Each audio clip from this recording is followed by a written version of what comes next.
Jesus told his parable to some who trusted in themselves that they were righteous and regarded others with contempt. Two men went up to the temple to pray, one a Pharisee and the other a tax collector. The Pharisee, standing by himself, was praying thus: God, I thank you that I am not like other people, thieves, rogues, adulterers, or even like this tax collector. I fast twice a week. I give a tenth of all my income. But the tax collector, standing far off, would not even look up to heaven, but was beating his breast and saying, God, be merciful to me, a sinner. I tell you, this man went down to his home, justified rather than the other. For all who exalt themselves will be humbled, but all who humble themselves will be exalted. The Gospel of the Lord.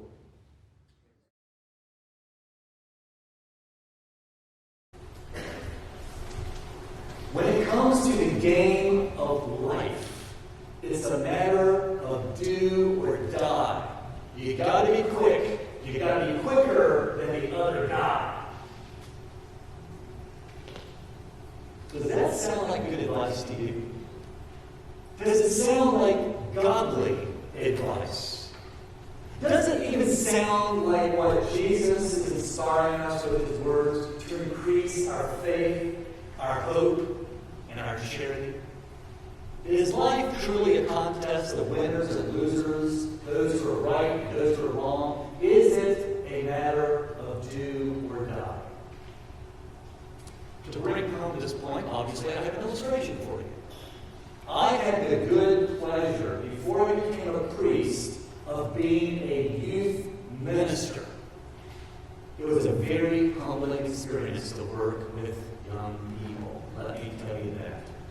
Because there I learned what it means to be humbled.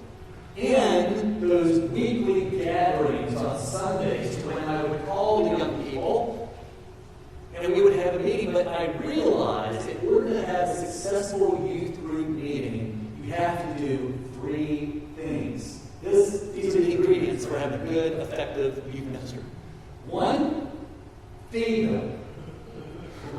2, read them. And 3, speed them.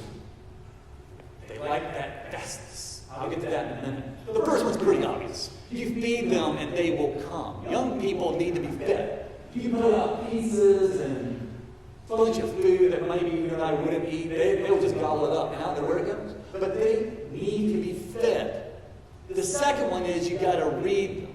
And what I mean by that is you got to look into their eyes and you got to be able to see where they're coming from. You got to know their background, their families. You got to know what's important to them.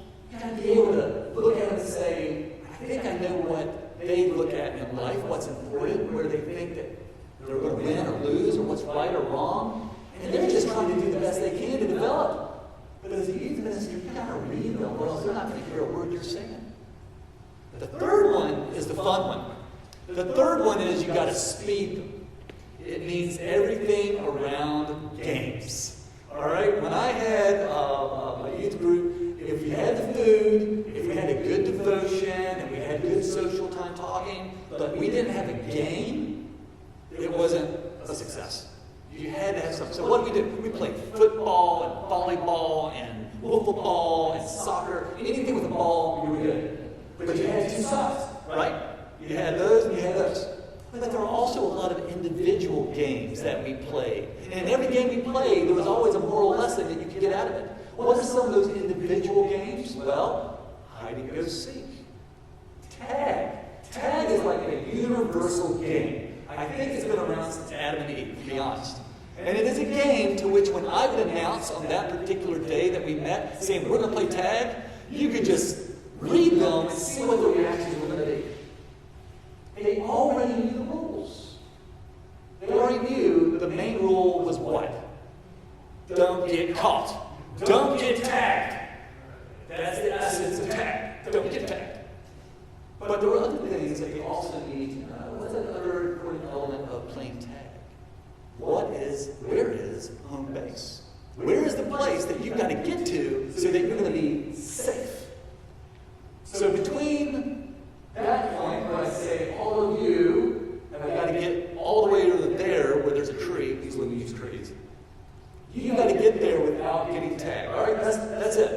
not complicated. Everyone gets it.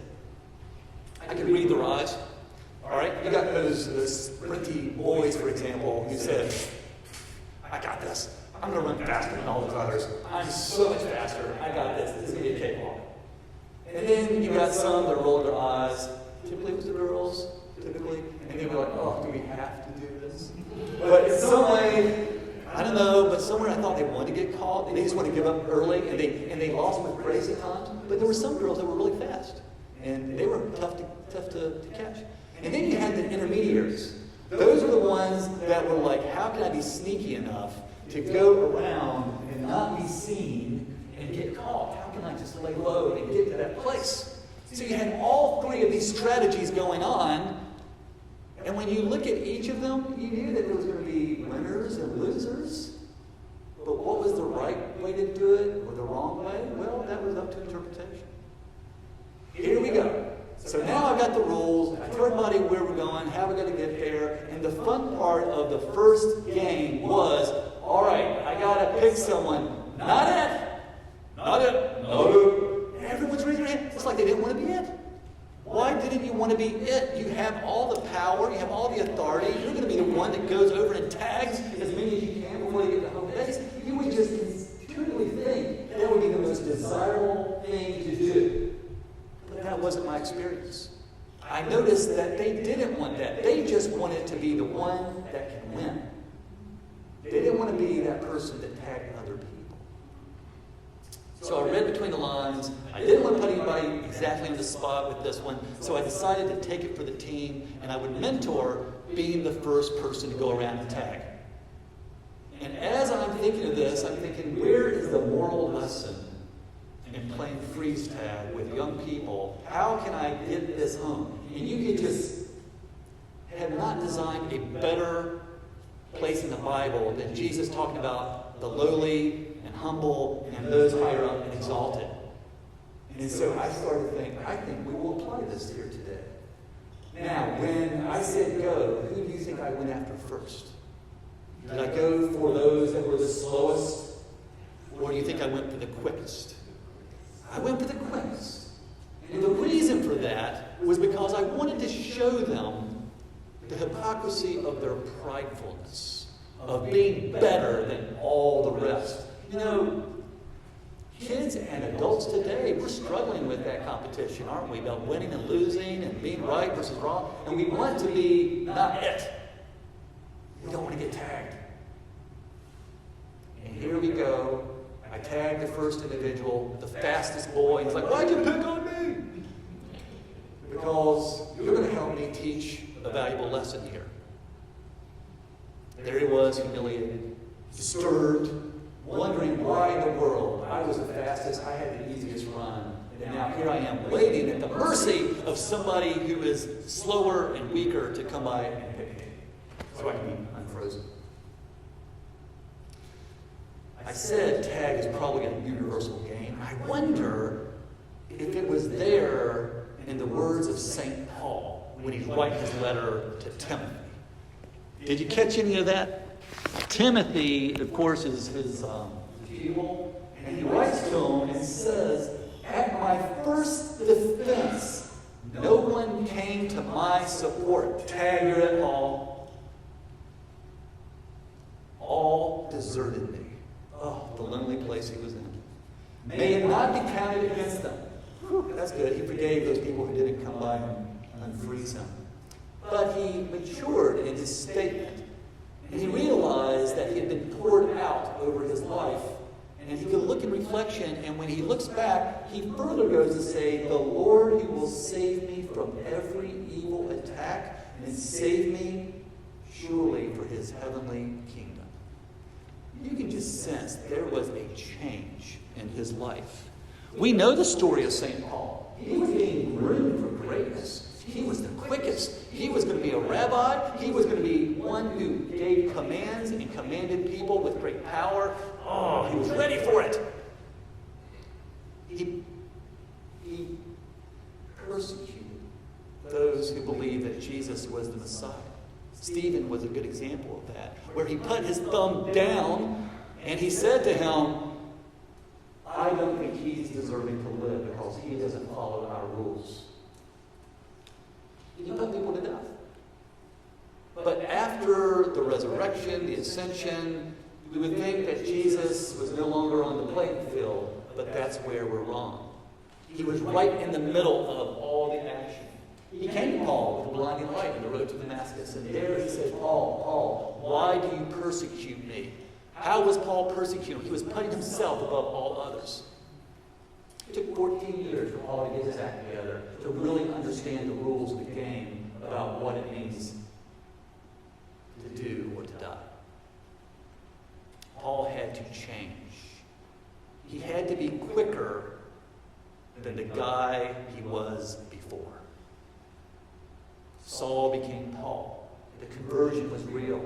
And it's like that for us today as we ourselves find ourselves in the game of life, finding it's a matter of do or die. And it brings us to the parable of Christ, who comes to us and says there are two people. And you can say his parable he was foreshadowing for Paul himself. Because in that parable he said there were two people. Who was the first? A Pharisee, a nobility, a rabbi. And Paul was going that direction. And he told them the parable where the Pharisee says, Oh God, thank you that I am not like those other people. Go ahead. The rogue, the adulterer, and even that tax collector. Jesus called tax collectors. He called them into his discipleship. And there we see the struggle is real. For the tax collector is in the backdrop, already ashamed, knowing they weren't the fastest on the field. They weren't the ones to be exonerated. There was no relief. Everyone thought that they were the worst of sinners of the entire community. And what does he pray? Lord, please forgive me, for I am a sinner. What is the game that matters to you? What is the game of life when it comes to the matter of doing and dying? The doing is to be called to the risen Lord. The doing is to be on the field to help others who are frozen in their own sin. A big, important part of the game is who is tagging. We pray that Jesus will be the one who is assigned at that moment to tag. Because he comes after one person, the exalted. The devil was the one assigned. Who do you think he's going to go after? He's going to go to the least, the lost, the slowest. Those are the targets. He's already got the others. The fastest, they are rushing to a home base that's just a mirage. It serves only self. If we are running to the base that we think is safe and it's all about self, then we don't know the aspect of what it means to die. Once you figure out that you're already dead to self, you can start living. That's where we need to be. That's the field that we're called to play on. So what is the game that you're playing? Where are you going in this world? Who are you appealing to? How will you get there? Well, the matter of the game of life is before us.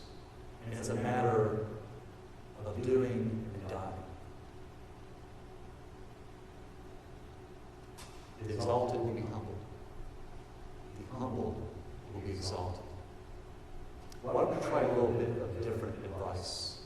Instead of saying the game of life is a matter of do or die, you got to be quicker or at least quicker than the other guy, why don't we say that the game of life is indeed a matter of doing and dying? But let us turn our previous life over to die to Christ. Let us be tagged by the love of Christ so that we can live as that guy. In the name of the Father,